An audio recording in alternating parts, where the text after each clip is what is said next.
Ahí en los controles, el señor Alberto González, y a mi compañero de tareas, el licenciado Alcibiades. ¿Cómo está, Alcibiades? Pero Mechi, un placer enorme este domingo de compartir contigo de nuevo este programa tan especial. Así mismo, y estábamos comentando antes de salir al aire, hay muchas otras novedades también. Una de ellas, algo penoso, pero perdimos. Perdimos, pero bueno. Igual nos divertimos. Igual nos divertimos. Pero nos queda todavía, según el... Yo no entiendo mucho de fútbol, te soy sincera. Pero bueno, cuando suceden este tipo de eventos que son muy importantes, uno tiene que estar al tanto porque es paraguayo. Por supuesto, y además la esperanza de que podamos algo todavía, no hay que perder, ¿sí? Realmente lo que me di cuenta es que cuando terminó el partido y se le hizo la consulta y la entrevista a los jugadores, uno de ellos decía como que ellos ponen lo mejor de sí en la cancha, tratan de llevar a la práctica las indicaciones del profesor, ¿verdad?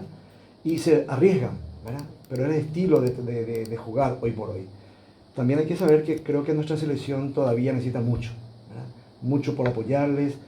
Probablemente nuestros propios directivos de fútbol tienen que darle mucha más inversión con más tiempo, no esperar a última hora, porque tenemos buena materia prima, el equipo es bueno. Pero tenemos que tener esperanza, creo que si Japón empata, podemos seguir en carrera. Esperanzado, ¿verdad? Bueno, perfecto.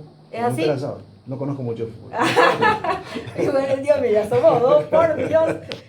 Hoy también quiero recordarles que hace un año que Chiquitunga subió a los altares santos. El 23 de junio, beatificación de Chiquitunga, licenciado. Imagínate, nuestra primera santa, ¿eh? Así todo mismo. un privilegio para nuestro país. Así mismo. Y bueno, ya nomás les quiero comentar, ¿verdad?, el tema que hoy nos convoca. Lo titulamos El guaraní, el idioma de confianza de los paraguayos. Sabemos que el guaraní representa una de las raíces más profundas de la identidad nacional. Es la lengua materna del Paraguay y declama la comunicación, esa comunicación de confianza de todo el pueblo, transmitida con el paso de las generaciones. Y para ello le tenemos a un invitado súper invitado especial que vas a presentarle vos. Para nosotros es un privilegio y es un invitado de lujo, nada más y nada menos que un amigo, un hermano. Para mí es el símbolo de la lucha por la cultura, por la difusión y por sobre todo para que nuestro dulce idioma guaraní tenga un privilegio, un sitial único. Mi querido doctor David Abdón Galeano, bienvenido. Hola, Alcibiades, también a Meche, a la gente que nos escucha. Un placer compartir con ustedes. Hay extraímes a ver que ven en día y no que tajamos guaraní eres. Doctor, ya de entrada, nos vas a perdonar si es que nosotros le bajamos así un yupará nomás porque no estamos. Yo confieso, no estoy al nivel, sí, a tu nivel, doctor. Un comentario que yo siempre le hago a la gente, ¿verdad? Con respecto a ese tema, hay como una especie de prejuicio. Sí. Y el prejuicio al que me refiero es que vemos solamente el yopará en el guaraní, pero no queremos darnos cuenta que el castellano que hablamos también es yopará. También. Claro, cuando nosotros decimos vení, na, esa terminación na es guaraní, eyuna, erena, yapona, venina, andátena, decílena. ¿Te parece pico? Sí, pico. ¿Qué pío querés ina vos? Ni siquiera vos. Vos nomás. Vamos sí que catú. Sí, vos pico. Yo ni o. Claro, se mezcla. Sí, yo también y vos lo. Ni siquiera yo también y vos lo. Así es que el castellano también tiene su forma yo para y que cuando queremos, tal vez en una situación formal como esta, hacemos todo el esfuerzo por hablar de la mejor forma, ¿verdad? Pero también lo ocurre con el guaraní. Cuando a veces nos toca inclusive escribir o preparar algo para algún tipo de charla, tratamos de usarlo de la mejor forma. Pero ese es un punto que yo creo que va perfectamente con el tema de la noche, porque es como que no podemos vivir sin el guaraní. El guaraní está en todas partes, hasta cuando decimos tereré, decimos chipao, decimos mbeyú, hoy que estamos en la víspera de San Juan, todo suena guaraní, ¿verdad? Paila yejeré, cambuche yeyocá. Probablemente inclusive hasta eso tiene de especial el guaraní, porque todo lo que vino de afuera se arropó de guaraní, ¿verdad? Hasta los santos nosotros los recordamos en guaraní, ¿verdad? decir la Virgen de Cacupé suena mejor a Dios tu Pasín Cacupé. Exacto, suena más. ¿verdad? más. Cosas como esas. Claro, De modo que tenemos mucho para hablar esta noche, Sí, Siempre muchísimo. un invitado de lujo, como dije. Muchísimo, es más, yo quiero acotar algunos datos importantes, históricos más que nada, que un 28 de mayo de 1933, el comandante del ejército en campaña José Félix Estigarribia, mediante la Orden General número 51, declara al guaraní como idioma oficial de la guerra, ordenando que las conversaciones y claves secretas se hagan exclusivamente en la lengua guaraní. Todo esto para mantener la máxima seguridad posible en las comunicaciones durante el desarrollo de las maniobras bélicas.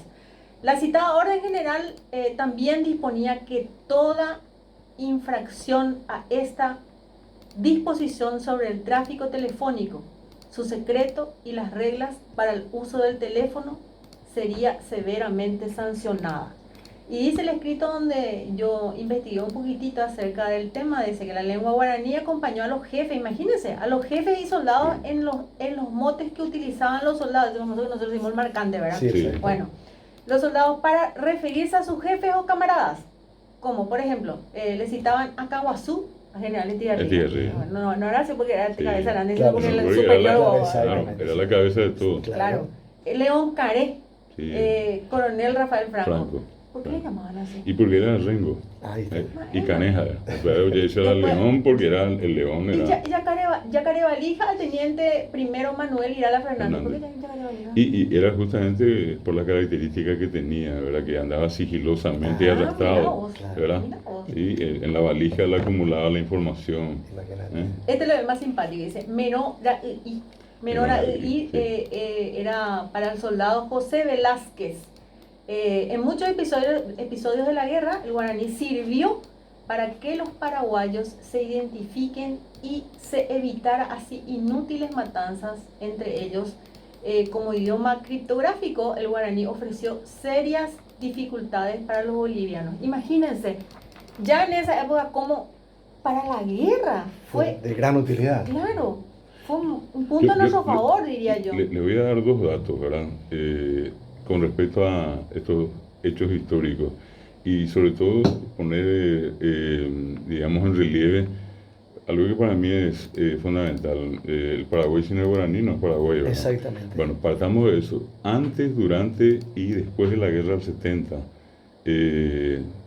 ya hubo una campaña muy fuerte contra el guaraní. ¿En serio? De hecho, siempre se Claro, recuerda la para eliminarlo, figura ¿no? de Bartolomé Mitre, que siempre decía, el día que nosotros queramos eliminar al Paraguay, primero tenemos que eliminar al guaraní. Terminó la guerra y López, ¿qué hizo? López, tan inteligente como Estigarribia, convocó en Yatayticorá a los máximos conocedores del guaraní, les pidió que hagan un alfabeto y con ese alfabeto se publicaron los famosos periódicos de trinchera. O sea, El Cabichuí, sí. Cacique Lambaré, La Estrella, El Centinela. Pero en 1967 también fue 1867. oficializado como segundo idioma del Sí, país. ya recientemente, ¿verdad? 1967. Esto, fíjense, 100 años antes se produce esa especie de pequeña convención donde un grupo de conocedores de guaraní, entre ellos Luis Camino, el propio natalicio María Talavera, se juntaron e hicieron ese alfabeto. Y con eso se publicaron estos diarios que serían para burlarse del enemigo. Bojapuy añarimbaco y arindaye oí, oyogaba jaangaca y yaguá jambopi, Pedro II, el caí Bartolomé, el yaguá Venancio Flores Bopi, la triple alianza guá. Era lo que en parte decía caí yaguá jambopi, refiriéndose a las altas autoridades de Argentina, Brasil y Uruguay, en una burla, ¿verdad? Imagínate. Y termina eso y viene un proceso muy duro. No existe una lengua en el mundo que haya pasado por lo que pasó el guaraní y el guaraní hablante. Eso de que se prohibió usar el guaraní, lastimosamente acá con Alcibiades tenemos en común, digo lastimosamente por lo que ocurrió, ¿verdad? Pero un honor para nosotros haber formado parte del Colegio Nacional. Y en el Colegio Nacional fue el primer colegio donde se prohibió hablar guaraní, al punto que uno de los más grandes personajes, para mí, mi ídolo personal, Manuel Domínguez, quien vino del interior hablando guaraní, ya estando acá, estudió, fue al Colegio Nacional, estando prácticamente ya en la postrimería de sus estudios secundarios. El último año llega al colegio un director que prohíbe el uso del guaraní. Y en los siguientes días de esa prohibición, un montón de gente fue cayendo y todos firmando el famoso libro, el libro de disciplina. Sí. Y entre varios nombres aparece el nombre de Manuel Domínguez, con una primera observación que decía: ciudadano Manuel Domínguez suspendido un día por hablar guaraní. Corriendo unas cuantas páginas del libro de disciplina, observación, reincidencia. Ciudadano Manuel Domínguez suspendido una semana por hablar guaraní. Unas cuantas más páginas más adelante, reincidencia. Ciudadano Manuel Domínguez suspendido un mes por hablar guaraní. Y finalmente, tipo agosto, septiembre, dice: última reincidencia. Ciudadano Manuel Domínguez baja de curso por hablar guaraní. No te puedo creer. Bueno, a eso hay que sumarle el hecho de que Domínguez después fue abogado, decano de la Facultad de Derecho, rector de la UNA, ministro de Educación, hoy, ¿verdad? La categoría diputado, vicepresidente de la República, y él pasó por la persecución. Otros se arrodillaron, a otros el famoso yurupete, era para el guaraní hablante, el yurupete, ¿por dónde hablamos? Por la boca, el yurupete, pues se oye, el yema guaranime. Arrodillarse sobre piedras, sobre yuquire saguazú, sobre el abatí tupí, el maíz duro. Esa fue la constante. Criaturas que en las escuelas tenían que correr el patio de la escuela diciendo: no voy a hablar más guaraní. Bueno, y después de eso, aunque parezca una ironía, vino la guerra del Chaco y allí Estigarribia se prende el guaraní y se deja el idioma nuestro.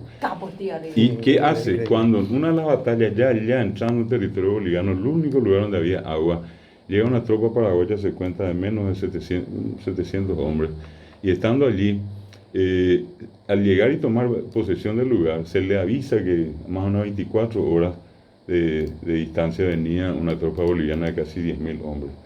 Piden socorro al Comanchaco y acaba la frase. Y dice, lo único que se le pasó y se repetía cada cierto tiempo, porque de hecho los bolivianos pescaban e intentaban traducir y la traducción fue imposible. El mensaje decía: con eriré, caballuje temambo japuiba, ojota pendepiari. Y tradujeron con eriré al amanecer. Sí. Caballuje temambo japuiba, un caballo de 3 patas, sí, de 3 piernas, ni siquiera era entero el caballo. Ojota pendepiari irá a salvarlos. Nunca jamás entendieron. Y lo que caballuje temambo japuiba en realidad significaba era el tercer cuerpo de caballería, que dicho sea de paso nunca anduvo a caballo, siempre anduvo a pie. Además está decir que esa batalla la ganamos, y la ganamos en idioma guaraní.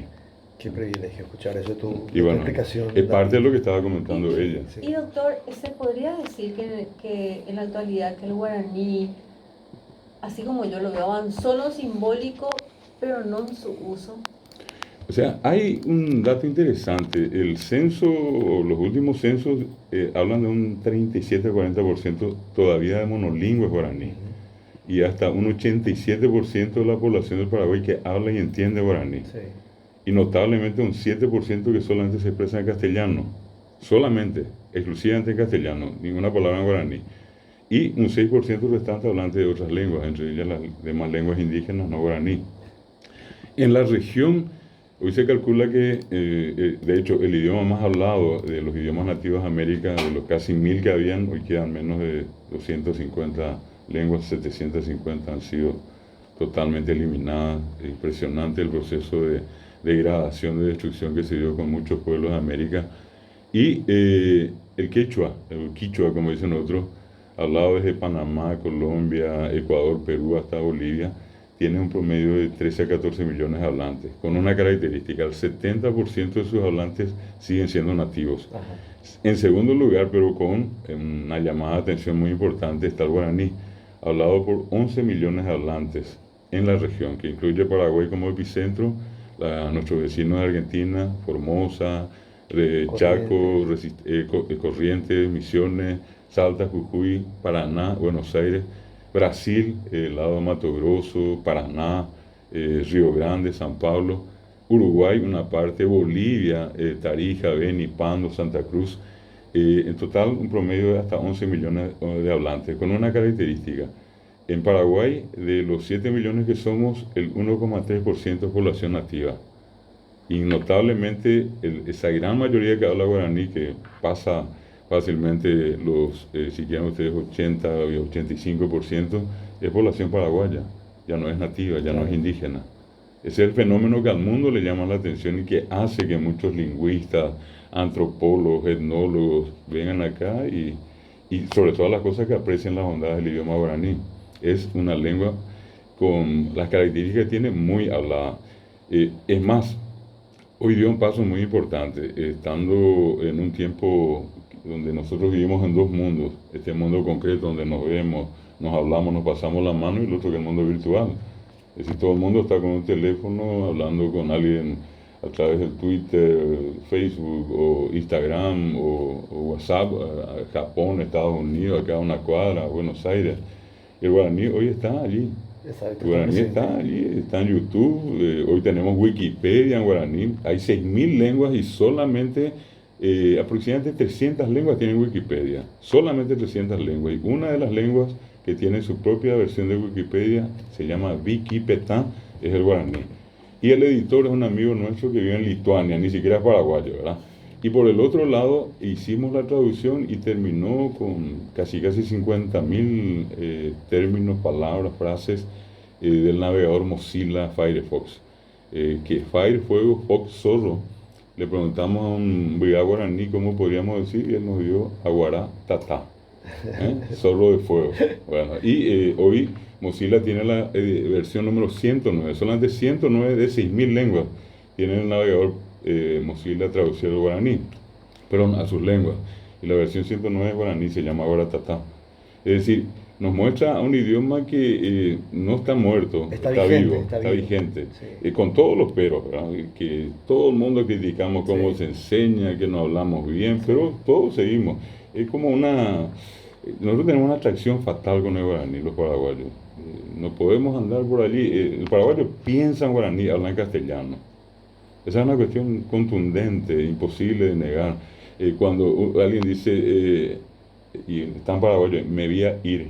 Iré, en todo caso, lo que queremos decir, pues me voy a ir. Me voy a venir, eso, me voy a venir, me voy a venir, ¿verdad? Irá a venir en todo caso, ¿verdad? Pero decimos, se fue en encarnación, o encarnación, pero, y traducimos directo y nos da, se fue en encarnación. O se casó por fulana. Sí. Homendad fulana es en guaraní, pues, por es, claro. En castellano es con. Claro. Y eso nos delata, nos demuestra de que vivimos pensando en guaraní, hablando, intentando hablar castellano. Y esa manera de hablar es que para muchos paraguayos que no hablan guaraní, lo ven como algo no positivo, como que entorpece el buen hablar en castellano. Y le ponen la cruz al idioma guaraní y lo quieren hacer desaparecer. Claro. Que estudie o que aprenda el que quiere. Yo oí decir, no lo estoy diciendo así de manera responsable, lo oí decir a muchos.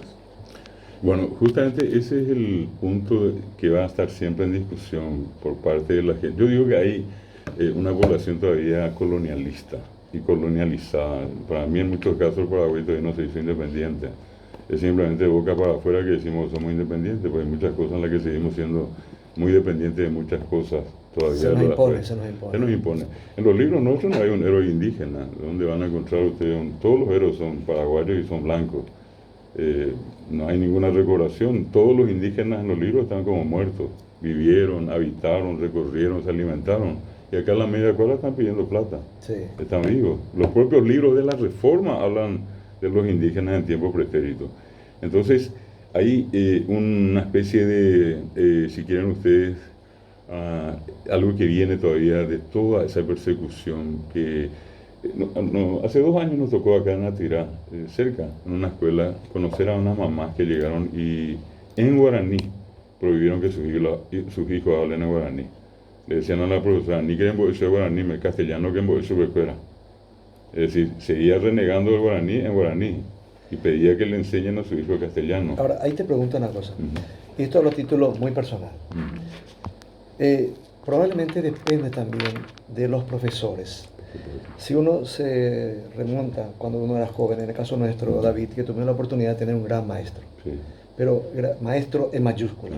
En el caso del profesor Pedro Molinier, a quien lo recuerdo con una admiración y un respeto, él nos hacía amar el idioma guaraní, pero te hacía amar, más allá de una obligación por estudiar. Entonces, ¿cómo logras que los profesores que hoy están en las aulas se enamoren del idioma guaraní y no enseñen porque se obliga? Porque de repente hay muchos colegios que tienen como materia, o probablemente casi todos los colegios, pero lo hacen como por una materia obligada. Sí. Y probablemente por eso también los papás o los padres, como en este caso mencionaste, tienen toda esa rabia latente. Si bien es cierto, cuando nosotros éramos pequeños, los papás te prohibían hablar el guaraní. O a nosotros nos tocaba ir de vuelta al interior, porque somos del interior. Y uno cuando iba al campo, querías hablar con tus primos, amigos, todo en guaraní. Y de hecho venías hablando guaraní. Y cuando llegabas como que te prohibía, porque si hablabas ibas a tener un castigo. O sea, y coincide con lo que dijiste con respecto al Manuel Domínguez, ¿verdad? Entonces, ¿no será que aún está pendiente de eso? ¿Cómo hacemos para que los profesores tengan más mística y hagan que amemos nuestra cultura? Bueno, yo creo que hay una respuesta que muchas veces la gente no conoce, no sabe, y tampoco le podemos culpar de nada porque la información nunca se dio a conocer así como tendría que llegar a todos. Y son espacios como este tan valiosos donde nosotros podemos contar estas cosas que sabemos y que, repito, por muchos motivos no llega a la gente. Se calcula que hay 80.000 cargos docentes en Paraguay. La única institución que más docentes formó de lengua guaraní es el Ateneo de Lengua y Cultura Guaraní, que este año nosotros cumplimos 34 años. Hicimos un trabajo sin ser parte del Estado, nunca jamás recibimos un solo guaraní, nos hemos autogestionado y hemos formado 25.000 profesores, y hay 80.000 cargos. Y lo formamos en el año 88. Muchos de los que hoy tendrían que continuar el trabajo se están jubilando, muchos ya se jubilaron. ¿Qué quiero decir con esto? Que el Estado nunca asumió su rol de formador de docentes. Tampoco podemos hacer gran cosa, y acá probablemente la gente que fue a la escuela o al colegio, dentro de lo que ya llamamos la reforma educativa, pasó por la experiencia que es tan común hasta hoy. 2 horitas de guaraní, Sí. 5 horas de castellano. Exacto. Entra el profesor de guaraní una vez, solamente una vez a la semana le des. Sí, exacto. Y entra llama lista y se acabó la hora. Claro. Es decir, ¿cómo vamos a hacer que algo se aprecie? Por eso que hablaba yo de un doble discurso, ¿verdad? Por una parte nos dicen que es lindo, que esto, que lo otro, pero el propio sistema se encarga de retasearle la carga horaria, por lo menos igual tenemos que tener. Porque una cosa que nosotros podemos estar hablando acá, Sí. en castellano, porque ¿cuánta gente en otro lugar está hablando guaraní? Sí. Oye, es guaraní, cuando sea ahí por guaraní, eso es guaraní, y le digo, no, sin tener que ir lejos para justificar esto que estoy diciendo, yo suelo entrar a las salas de clase, me invitan a escuelas, a colegios, entro y a propósito hago algo que no tengo que hacer, yo sé que no tengo que hacer, pero hago para demostrarme a mí mismo que no estoy equivocado. Entro y hablo 2 minutitos en un castellano, un barete, un buen castellano. Le miro, después le termino de hablar y le digo, ¿me entendieron? Nimberuno bebé. ¿Me entendieron? Y ya le me mueve la cabeza. Pero también me guaraní. Comienzo a hablar guaraní y es como que el sol entró por la ventana, se abrió la ventana, entró el sol. Y eso yo nunca olvido que un compatriota nuestro, viniendo de Caguazú, me decía una vez algo lapidario, pero cierto, que él me decía, lo que un filósofo de la educación probablemente tardaría 200 páginas, me dijo con 8 palabras. Será hoy que la escuela va a la escuela en que supe. Mi hijo entra, está en la sala de clase, se sienta, tiene cuaderno, tiene uniforme, pero la escuela no y que supe. La profesora habla castellano, los libros están en castellano, los exámenes están en castellano, él habla guaraní. Pónganle ustedes, vamos a suponer que ustedes, acá los 2, los 3, nunca en su vida hablaron guaraní. ¿Qué más se sentirían ustedes que venga alguien y le hable exclusivamente guaraní y ustedes tratando de entender la clase sin poder entender nada? Imposible. Esa es la situación. Por eso que cuando nos referimos a lo que estamos acá cerca no hay problema. Hablamos castellano como ahora. Sí. Pero cuando transponemos acá unos cuantos kilómetros, entonces allí nos encontramos con la realidad. Y allí estamos hablando no de una cuestión meramente lingüística o literaria. Allí estamos hablando de derechos humanos. ¿Por qué? Porque probablemente la razón más importante que nadie menciona de la deserción escolar ni tiene que ver con las cuestiones económicas cuando alguien dice no hay plata. Es cierto, es una razón, pero no la más importante. Si yo le doy todo el dinero al mundo a esa criatura, va a entrar otra vez siendo guaraní hablante de la clase y no va a entender nada. Él no se siente bien cuando no entiende nada. Yo pasé por esa experiencia. Yo me senté en una sala de clase donde la profesora hablaba y mi abuela me decía, o esta vez tengo una carilla monotina, apenas ven en boeta. Y entró la señora a la que teníamos que llamarle señorita y yo le miraba boquiabierto sin entenderle nada. Yo decía entre mí, esta. Y estaba hablando ya hace rato, ¿verdad? Y yo nada no le entendí. Entonces, a lo que voy es justamente a eso. Cuando nosotros pasamos por esa experiencia como docentes, yendo a cualquier lugar, y nos encontramos con la gente que nos dice no es dinero, o son problemas de salud, caries, si quieren ustedes yodo, o cebolla inclusive, ¿verdad? Podemos liquidar todos esos problemas, tenerle con mucho dinero, pero va a entrar a la clase y sano y con mucha plata no va a atender. Y el otro problema que todo el mundo dice, problemas de camino, no, que no son feos los caminos, llueve, no pueden, pongámosle asfaltado hasta la escuela, que un taxi escolar le llegue y le traiga hasta el portón de la escuela. Va a pasar lo mismo, tiene buen camino, está sano, tiene plata, pero no entiende la clase. Es decir, no es solamente una cuestión de vamos a hablar guaraní, qué linda nuestra lengua, pero sí, no pasa por allí, pasa. Y como yo doy clase con la gente de enfermería y obstetricia, acá detrás del hospital de clínica, no pasa prácticamente un día sin que una de ellas o uno de ellos venga y me diga, profesor, ¿qué puede cambiar? Entonces vino una señora y dijo que su hijo tiene oqueo. Sí. Fundamentales para un médico saber guaraní. Te vas al interior de repente y... Acá, hospital de clínica. Sí, yucuá, que le llaman. Igual que le diga y no entienda. A eso vamos. Sí. Y esa es la razón por la que yo le estaba diciendo al CIGADES. Necesitamos más capacitación. Hasta ahora no hay una especie de compromiso decidido del Estado para formar más docentes. Necesitamos cambiar la metodología. Desde el año 99 nosotros los profesores de guaraní le venimos pidiendo al ministerio cambiemos esto que está mal. Exacto. Y no es que nosotros no queramos, es el ministerio que no cambió. Ajá. Y tercero, a eso sumémosle en todo caso más carga horaria. Sí, con 2 horitas, repito, no podemos hacer milagros. Hay muchas cosas que cambiar, realmente. Pero a la vuelta del puerto vamos a seguir con esta charla que está muy interesante.